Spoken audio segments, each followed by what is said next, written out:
అందరికీ నమస్తే, welcome to our channel. YCP నాయకులు గత ప్రభుత్వ హయాంలో అధికారాన్ని అడ్డం పెట్టుకుని ఎంత నీచమైన అరాచకమైన రాజకీయం చేశారో మనం కళ్ళారా చూసాం.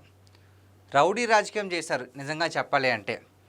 ఇప్పుడు వాళ్ళకి అధికారం లేకపోయినా సరే ఆ రౌడీ రాజకీయాన్ని విడిచిపెట్టడానికి వాళ్ళకి మనసు రావట్లేదు, ఏంటో తెలియట్లేదు. కానీ ఈరోజు మన టాపిక్ ఏంటంటే నెల్లూరు రూరల్ ఎమ్మెల్యే అయినటువంటి కోటంరెడ్డి శ్రీధర్ రెడ్డి గారి పైన కొంతమంది వైసీపీకి చెందిన రౌడీ షీటర్లు ఆయన్ని హత్యాయత్నం చేద్దాము, ఆయన చంపేద్దాము అనుకుని మాట్లాడిన సంభాషణలు ఒక వీడియో రూపంలో బయటకు వచ్చింది. ఆ వీడియో ఇప్పుడు సోషల్ మీడియాలో వైరల్ అవుతుంది. సో ఏం మాట్లాడుకున్నారు, అసలు వాళ్ళు ఏం చేద్దాం అనుకున్నారు, ప్రజెంట్ జరుగుతున్న సిచ్యువేషన్ ఏంటో ఒకసారి తెలుసుకునే ప్రయత్నం చేద్దాం.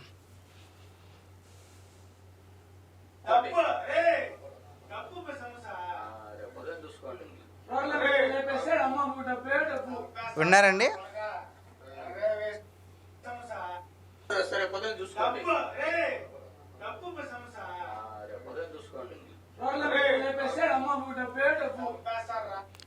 ఇక్కడ కొంతమంది ఈ వీడియోలో కనిపిస్తున్నట్లుగా కొంతమంది మద్యం సేవించి మాట్లాడుకుంటుంటే ఏదో మ్యాటర్ వచ్చింది అనుకుంటా. డబ్బు ఒక సమస్య అంటే పక్కనున్న ఒక వ్యక్తి కోటంరెడ్డిని లేపేస్తే ఎన్ని కావాలితే అంత డబ్బులు అని చెప్తున్నారు. ఈ ఒక్క మాట ఇప్పుడు సోషల్ మీడియాని ఊపేస్తుంది. అంటే వీళ్ళ రాజకీయం ఏంటంటే డబ్బు కోసం ఏకంగా ఒక మనిషిని కూడా చంపేసి అంత దుర్మార్గంగా తయారైందనమాట. కోటంరెడ్డిని వేసేస్తే మనకు కావాల్సినంత డబ్బు అంట. మరి ఎవరు వేసేయమని చెప్తున్నారు? అసలు ఎందుకు వేసేయాలి?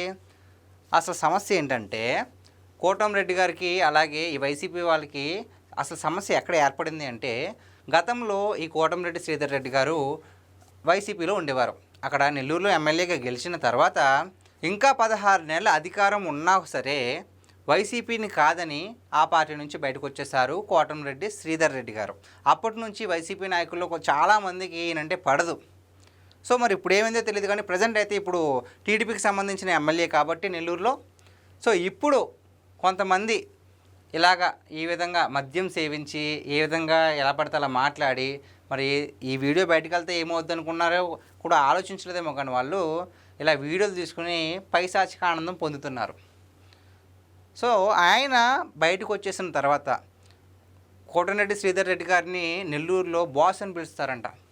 అంత పలుకుబడి ఉంది, అంత ప్రజాదరణ ఉంది. ఇప్పుడు దాకా ఎటువంటి బ్లాక్ మార్క్ కూడా ఆయన మీద లేదు. అంత స్వచ్ఛందంగా అంత హుందాగా రాజకీయాలు చేసే వ్యక్తి.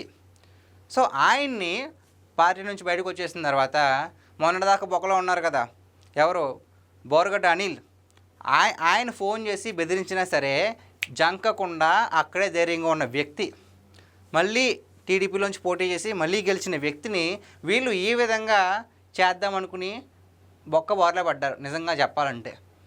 సో అసలు దీని మ్యాటర్ ఏంటి, ఎవరు చేయించారు ఏంటి అనేది ఇంకాస్త వివరంగా తెలుసుకునే ప్రయత్నం చేద్దాం. సో దీని వెనక ప్లాన్ వెనక ఎవరున్నారో ఒకసారి తెలుసుకుందాము.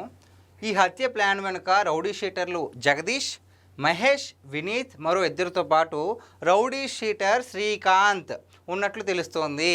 సో వాళ్ళ పేర్లు చెప్పారు కదండి, జగదీష్, వినీత్, మహేష్, వాళ్ళతో పాటు ఇంకో ఇద్దరు కాకుండా Srikanth, rowdy sheeter Srikanth.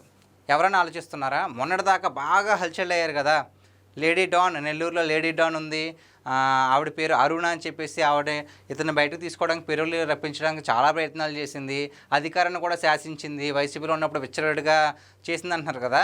So ఎవరైతే పెరువులు బయటకు తీసుకొచ్చారో ఆ శ్రీకాంత్ ఈ వీడియోలో ఉన్నాడు. అక్కడ ఉన్నవారిలో ఆ శ్రీకాంత్ కూడా ఉన్నాడు. సో మరి ఆయన జైలు నుంచి బయటకు వచ్చింది ఇటువంటి ప్లాన్ చేయడానికా అన్నట్టు సందేహాలు కూడా వస్తున్నాయి. నిజం కూడా అవ్వచ్చు, ఆశ్చర్యపడాల్సిన అవసరం కూడా లేదు. ప్రత్యేకించి పెరోల్ ఇప్పించి బయటకు తీసుకొచ్చిందంటే అరుణ, ఈయన మీద హత్య ప్రయత్నం చేయడానికి ఉండొచ్చు కదా, అందులో ఉన్నారు కదా. సో కోటంరెడ్డి శ్రీధర్ రెడ్డి హత్య కుట్ర వెనుక వైసీపీ పెద్దల హస్తం ఉందని ఆయన అనుచరులు అనుమానిస్తూ ఉన్నారు. అంతేకాకుండా ఈ కుట్రలో అరుణ అనే మహిళ పావుగా వాడుకున్నారని ప్రచారం జరుగుతుంది. ఆమె ప్రియుడు శ్రీకాంత్ కలిసి హత్య స్కెచ్ వేశారని ఆరోపణలు వినిపిస్తున్నాయి. కోటంరెడ్డిని హతమారిస్తే రాబోయే ఎన్నికల్లో గూడూరు, సుళ్ళూరుపేటలో ఓ టికెట్ ఇస్తామని లేడీ డాన్ అరుణకు వైసీపీ పెద్దలు హామీ ఇచ్చారని టీడీపీ నేతలు ఆరోపిస్తున్నారు. సో చూశారు కదండి, దీని వెనక ఇందాక మనం డిస్కస్ చేసుకున్నటువంటి లేడీ డాన్ అరుణ్ కూడా ఉంది. ఆవిడని పావుగా వాడుకున్నారు, స్కెచ్ చేశారు వీళ్ళిద్దరూ కూడా. మన హాస్పిటల్లో రొమాన్స్ చేశారు కదా వాళ్ళిద్దరే, శ్రీకాంత్ అరుణ, వాళ్ళిద్దరూ స్కెచ్ చేస్తారు. కోటంరెడ్డి శ్రీధర్ రెడ్డి గారిని కానీ చంపేస్తే అక్కడ సుళ్ళూరుపేటలో కానీ అక్కడ ఒక సీట్ ఇప్పిస్తామని ఆశ కల్పించి ఉంటారు ఎవరు, వైసీపీ పెద్దలు. సో దాంతో మరి ఇటువంటి ప్రయత్నాలు చేసే క్రమంలో మళ్ళీ వాళ్ళ బ్యాడ్ లక్కో లేదంటే దురదృష్టం ఏంటో చెప్పలేం, కానీ ఈ వీడియో బయటకు వచ్చింది. దీంతో మరి ఈయన అభిమానులు ఊరుకుంటారా? ఊరుకోరు కదా. ఆయన అనుచరులు అభిమానులు చాలా ప్రజాదరణ ఉన్న వ్యక్తి ఆయన. సో దాంతో ఇంకా రెచ్చిపోతున్నారనమాట. మేము అండగా ఉంటాము మా అన్నకి అని చెప్పేసి ఒక్కొక్కరు కూడా హామీ ఇస్తున్నారు.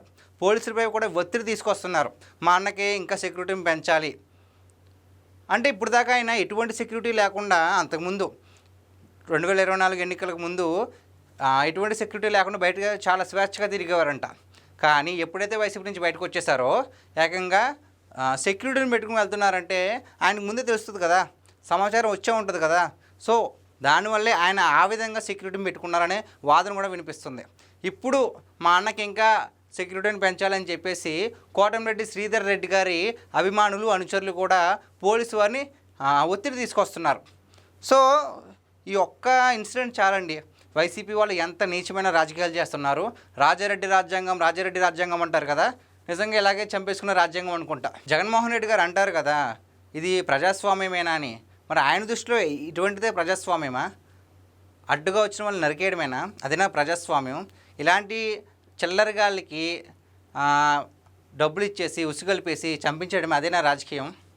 చాలామంది అనుకోవచ్చు ఏముంది మద్యం మత్తులో మాట్లాడి ఉంటాడు, దాన్ని కూడా సీరియస్గా తీసుకుంటారా అని కొంతమంది ఈ యాంగిల్లో కూడా ఆలోచించే వాళ్ళు ఉంటారు.